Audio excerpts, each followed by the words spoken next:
مگر حضور نبی کریم صلی اللہ تعالی علیہ وسلم نے مسلمانوں کی حفاظت کا جو انتظام کر رکھا تھا، محافظ دستوں نے ان کو پکڑ لیا اور حضور کی خدمت میں پیش کر دیا۔ حضور نبی کریم صلی اللہ تعالی علیہ وسلم نے ان کو دیکھا، نرمی سے سمجھایا اور واپس کر دیا اور بتا دیا کہ ہم صرف عمرہ کی نیت سے آئے ہیں، جنگ یا لڑائی کا ہمارا کوئی ارادہ نہیں ہے۔ اس طرح ان لوگوں نے مکے جا کر عام لوگوں سے کہا اور وہ بات بتا دی اور خود بھی سمجھ لیا کہ مسلمان جنگ کے ارادے سے نہیں آئے ہیں۔ مشرکین کی چالاکیاں اور ان کی چالیں ناکام ہوتی رہیں، مسلمانوں کو اشتعال دلانے کی کوششیں ناکام ہوتی رہیں، اور ادھر کافروں میں یہ مشہور ہو گیا کہ مسلمان صرف عمرہ کرنے کی نیت سے آئے ہیں اور کسی وجہ سے وہ یہاں پر نہیں آئے۔ اس طرح مشرکوں کے سرداروں کے اوپر دباؤ پڑا، عام لوگوں کی طرف سے دباؤ پڑا اور صلح کی بات چیت پر وہ مجبور ہو گئے۔ یہ بات آپ یاد رکھیں، عام لوگ جنگ اور فساد نہیں چاہتے، وہ فتنہ اور فساد سے بچتے ہیں، بلکہ مشرکوں کے اور شیطانی طاقتوں کے شریر عناصر جھوٹا پروپیگنڈا کر کے جنگ و فساد کی آگ بھڑکانا چاہتے ہیں تاکہ وہ اپنے مذموم مقاصد کو حاصل کر سکیں اور مسلمانوں پر جھوٹے الزام لگا سکیں۔ لیکن جب عام لوگوں پر یہ بات واضح ہو جاتی ہے کہ مسلمان فتنہ اور فساد نہیں چاہتے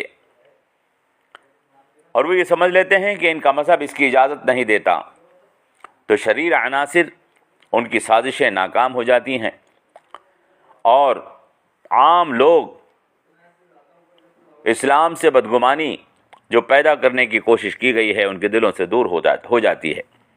یہاں بھی ایسا ہی ہوا تھا اور مشرکین مکہ اپنی سازشوں میں ناکام ہوتے چلے گئے، اس لیے وہ صلح کرنے پر مجبور ہو گئے۔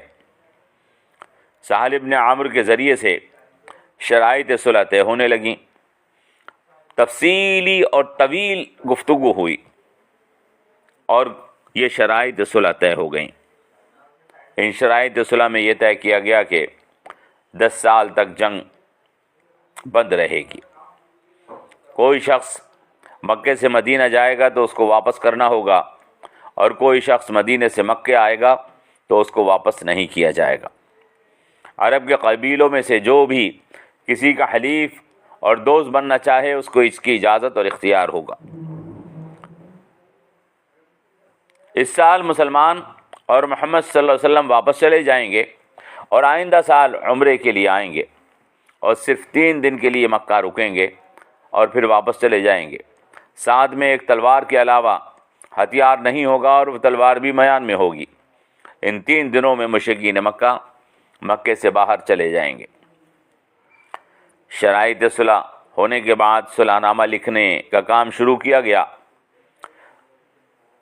تو سہیل کے بیٹے ابو جندل رضی اللہ تعالی عنہ زنجیروں میں بندھے ہوئے سامنے آئے۔ کافروں نے انہیں باندھ رکھا تھا، وہ کسی طرح سے نکل کے آ گئے تھے اور انہوں نے حضور سے کافروں کے ظلم کا حال بیان کیا۔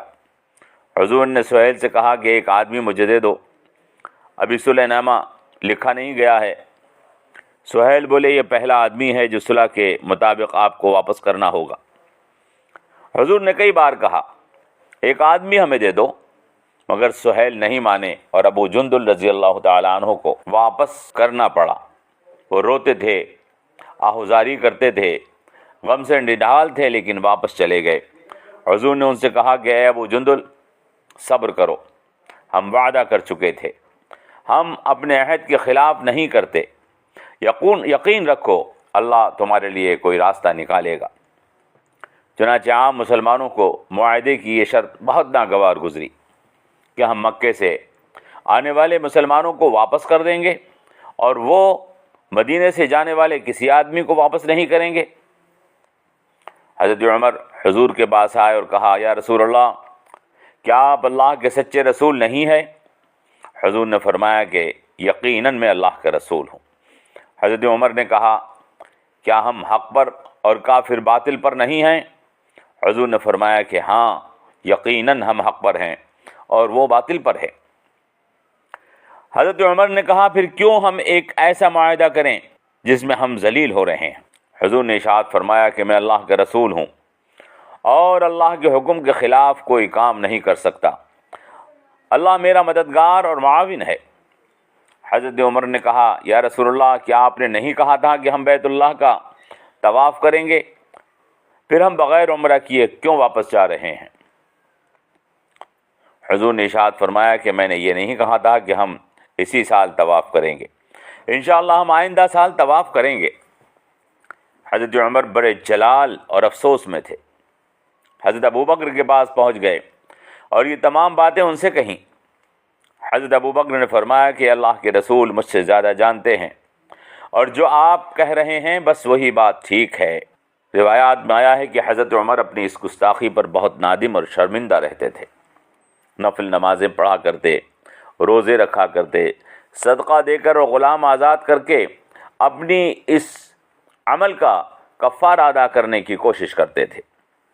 مسلم شریف کی ایک روایت میں ہے کہ کئی دوسرے صحابہ نے حضور کے ساتھ کہا تھا یا رسول اللہ، اس شرط پر ہم کیسے راضی ہو سکتے ہیں کہ ہم اپنا جوان ان کو واپس کر دیں اور وہ ہمارا جوان ہمیں واپس نہ کریں؟ تو حضور نے بڑی نرمی سے فرمایا تھا کہ ہاں میں اس بات پر راضی ہوں، اور سنو جو شخص مجھے چھوڑ کر ان کے پاس چلا گیا مجھے اس کی ضرورت نہیں ہے، اللہ نے منافق کو مجھ سے دور پھینک دیا ہے، لیکن جو مسلمان ہو کر ان میں سے میرے پاس آنا چاہتا ہے معاہدے کے مطابق میں اس کو واپس کر دوں گا، اور مجھے امید ہے کہ اللہ اس کے لیے جلدی نجات کا راستہ پیدا فرمائے گا۔ الغرض صحابہ کی جانب سے جو احتجاج ہوا تھا، حضور اس کے لیے صحابہ کو تسلیاں دے رہے تھے اور بار بار سمجھا رہے تھے۔ اس کے بعد معاہدہ لکھنے کا عمل شروع ہوا۔ حضرت علی معاہدہ لکھنے کے لیے بیٹھے تو آپ نے لکھا کہ یہ معاہدہ محمد الرسول اللہ کی جانب سے اور مشرکین کے درمیان طے ہو رہا ہے۔ سہیل ابن عمرو نے کہا محمد رسول اللہ نہیں لکھا جائے گا، محمد ابن عبداللہ لکھو۔ اگر ہم محمد کو اللہ کا رسول مانتے تو جھگڑا ہی کس بات کا تھا؟ حضرت علی محمد الرسول اللہ کا لفظ لکھ چکے تھے، انہوں نے رسول اللہ کے لفظ کو مٹانے سے انکار کر دیا اور کہا کہ یہی تو وہ لفظ ہے جس پر ہمارا اور تمہارا جھگڑا ہے، میں ہرگز اس لفظ کو یہاں سے نہیں ہٹاؤں گا۔ حضور نبی کریم صلی اللہ تعالی علیہ وسلم نے کہا علی یقین رکھو میں عبداللہ کا بیٹا ہوں اور میں اللہ کا رسول ہوں، اور یہ دونوں ہی باتیں سچی ہیں۔ علی مجھے بتاؤ رسول اللہ کا لفظ کہاں لکھا ہے، میں اپنی انگلی سے اس کو صاف کیے دیتا ہوں۔ صلح نامہ لکھ دیا گیا۔ مسلمانوں کی طرف سے ابو بکر ابن خطاب، عثمان ابن عفان، علی ابن ابی طالب، عبد الرحمن ابن عوف، سعد ابن ابی وقاص، ابو عبیدہ ابن جراح نے اور محمد ابن مسلمہ رضی اللہ تعالی عنہم نے دستخط کیے۔ مشرکوں کی طرف سے حویتب ابن عبد العزیٰ، مکرز ابن حفص اور کئی دوسرے مشرکوں کے دستخط کیے گئے۔ صلح نامہ کے 2 نسخے تیار ہوئے، ایک مسلمانوں کو دے دیا گیا، دوسرا سہیل بن عمرو کے پاس دے دیا گیا، وہ کافروں کے نمائندہ تھے۔ یہ تفصیل طبقات ابن سعد جلد 2 سے لی گئی ہے۔